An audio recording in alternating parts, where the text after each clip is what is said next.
नमस्कार बंधुरा दीतिर रान्नाघर with blog चैनेले आपनादेर प्रत्येकके स्वागत। देखुन आज के निये चले एसेछि चिकेन किमा। अपूर्व स्वादेर एई चिकेन किमा भात रुटी लुचि परोटा पोलाओ जार साथेई सार्व करुन ना केन जे एकबार खाबे से बार बार आपनाके रिक्वेस्ट करबे एई रान्नाटा करे देওয়ার জন্য। तो चलुन आजकेर एई चिकेन किमाटा आमि किभाबे बानिয়েছি देखे निन। देखुन बंधुरा चिकेन किमार रेसिपिटार जन्य आमि प्रथमेई निये निয়েছি धुए परिष्कार करे एखाने आछे 500 ग्राम चिकेन किमा। तो आमि किमार मধ্যে सबार आगे दिए दिচ্ছি टक दई मोटामुटी 2 থেকে 3 চামচ মতন টক দই এখানে দিয়ে দেব।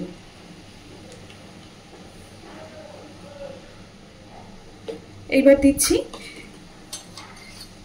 টমেটো পেঁয়াজ আর রসুন একসাথে বাটা। আবারও বলি টমেটো পেঁয়াজ আর রসুন একসাথে বাটা। এখানে কিন্তু কোনো রকম কোনো জিরে আদা অন্য কোনো কিছুর ব্যবহার নেই, শুধু টমেটো রসুন। রসুনের পরিমাণটা বেশি, পেঁয়াজের পরিমাণটা একটু কম। আর তার মধ্যে দিয়েছি বড় সাইজের একটা টমেটো। খুব ভালোভাবে সবকিছুকে মেখে নেব। তার আগে আরো কিছু মশলা এর মধ্যে দেব।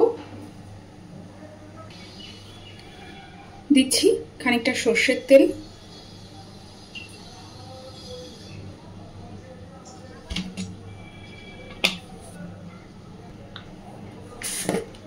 এবার দিচ্ছি পরিমাণ মতো লবণ। আমার রান্নাতে যতটা লবণ ব্যবহার করতে হবে মোটামুটি সেই অনুপাত বুঝেই লবণটা এখানে ব্যবহার করে নিলাম। এবার দিচ্ছি হলুদ গুঁড়ো,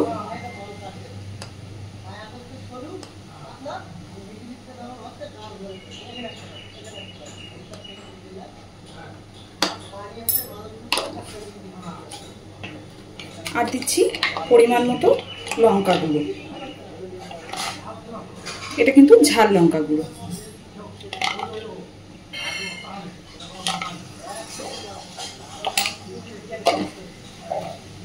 খুব ভালোভাবে এবার কিমাটাকে ম্যারিনেট করে নেব। আর কিমাটাকে ম্যারিনেট করে অন্তত আধ ঘন্টা থেকে 40 মিনিট এইভাবেই ঢাকা দিয়ে রেখে দিতে হবে। তো দেখুন কিমা খুব সুন্দরভাবে ম্যারিনেট করে নিয়েছি। এইবার ঢাকা দিয়ে মোটামুটি 40 মিনিট 1 ঘন্টা যতটাই রাখতে পারবেন, যতক্ষণ সময় এই রান্নাটার স্বাদ ততটাই ভালো হবে। তো চলুন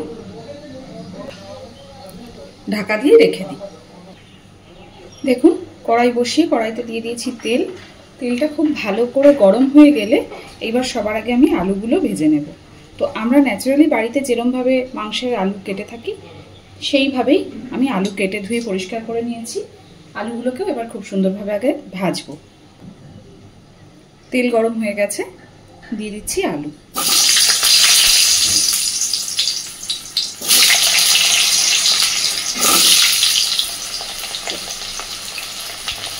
এই পর্যায়ে আলুর মধ্যে সামান্য একটু লবণ দিয়ে দেব, যাতে আলুটা সুন্দরভাবে ভাজা হয় আর আলুর ভেতরেও লবণটা ঢুকে যাবে।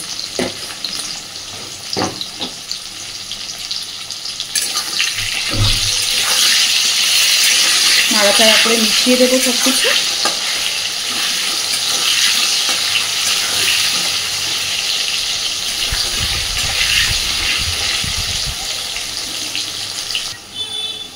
দেখুন আলুগুলোকে খুব সুন্দরভাবে ভেজে নিয়েছি।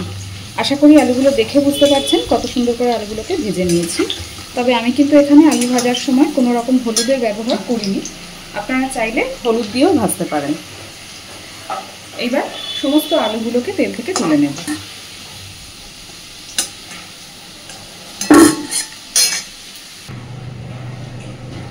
কড়াইতে যা তেল আছে তার মধ্যে আমি এবার দিয়ে দেব 2 চামচ ঘি।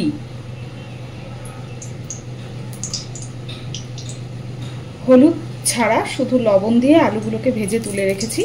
এইবার এই তেলের মধ্যেই দিলাম ঘি।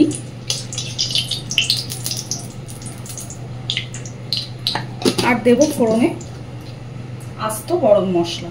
আস্ত গরম মশলার মধ্যে এখানে আমি ব্যবহার করেছি এলাচ লবঙ্গ দারচিনি আর গোলমরিচ। একই সাথে দিয়ে দেব পেঁয়াজ কুচি আর চেরা কাঁচা লঙ্কা।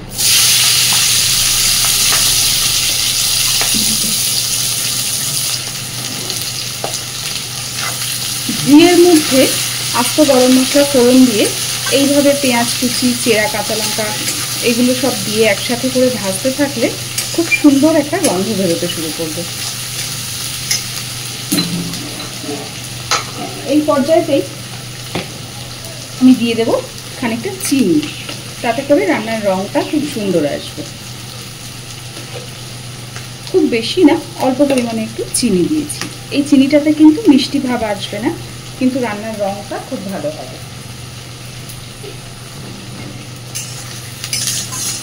এইবার পেঁয়াজটাকে একেবারেই লালচে করে ভাজবো না, আবার বেশ সুন্দর একটা ব্রাউন কালার আসা পর্যন্ত পেঁয়াজটাকে সুন্দরভাবে ভেজে নেব। আগে দেখুন আমি খুব সুন্দর করে পেঁয়াজ ভেজে নিয়েছি, একেবারে লালচে করিনি, অথচ বেশ সুন্দরভাবে পেঁয়াজটা ভাজা হয়ে গেছে। এইবার এই পর্যায়ে আমি দিয়ে দেব ম্যারিনেট করে রাখা চিকেন কিমা।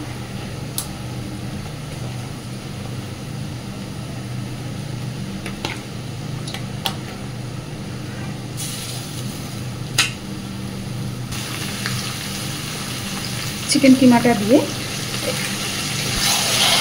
খুব সুন্দরভাবে কষাতে থাকবে।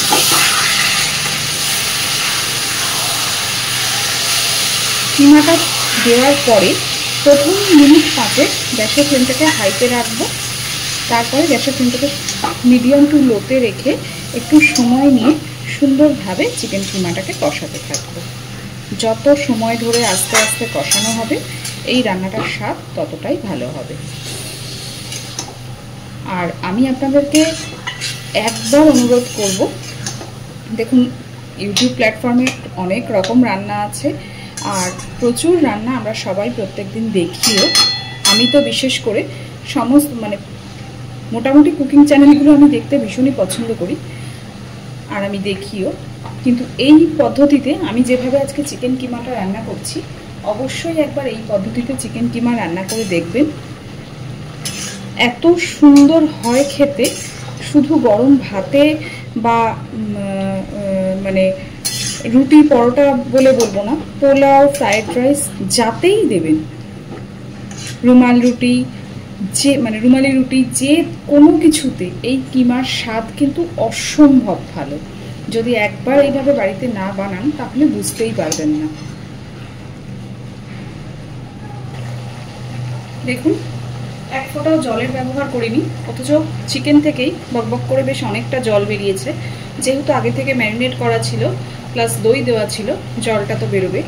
তো এই পর্যায়েতেই আমি ভেজে রাখা আলুগুলো এর মধ্যে দিয়ে দেব, তাতে করে এই জলেই আলুগুলো বেশ অনেকটা সিদ্ধ হয়ে আসবে।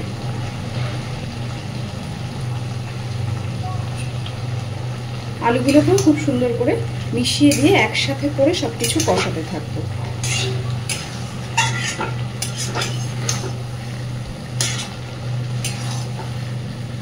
আমি বারবারই বলবো এই রান্নাটা কষানোর ওপরেই কিন্তু এই রান্নাটার পুরো স্বাদটাই ডিপেন্ড করবে। যত ভালো কষা হবে খেতে ততটাই ভালো হবে।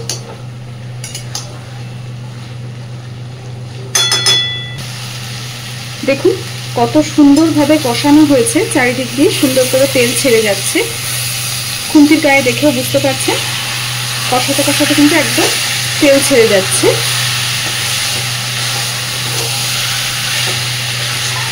এই পর্যায়ে আমি আবারও অল্প একটু মশলার বাটি ধুয়ে বা যে বাটিটার মধ্যে চিকেনটার মধ্যে ম্যারিনেট করা ছিল সেই বাটিটা ধুয়ে হালকা একটুখানি জল দেব।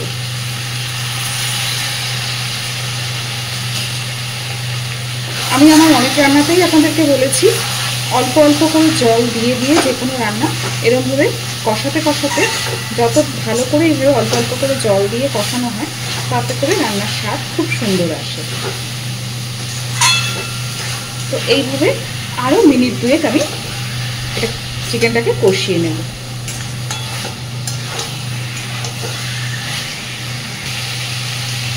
দেখুন খুব সুন্দর করে কষা হয়ে গেছে। এইবার আস্তে আস্তে কড়াইতে লেগে যাচ্ছে।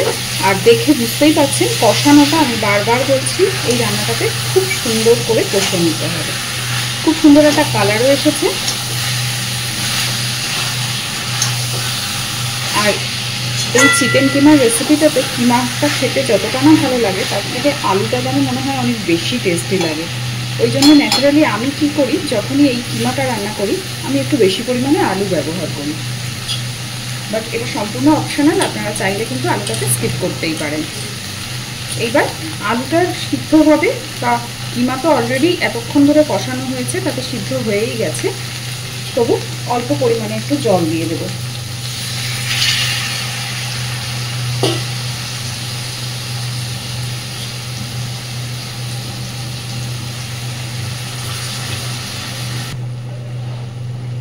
জলটা দিয়ে খুব ভালোভাবে সব কিছুকে মিশিয়ে ঢাকা দিয়ে দেব, যাতে করে আলু খুব সুন্দর করে সিদ্ধ হয়ে যায়। অলরেডি ভাজা বা এতক্ষণ ধরে কষানোতে অনেকটাই সিদ্ধ হয়ে গেছে, তবু যত ভালো সিদ্ধ হবে তত খেতেও ভালো হবে। তো এবার আমি ঢাকা দিয়ে দেব।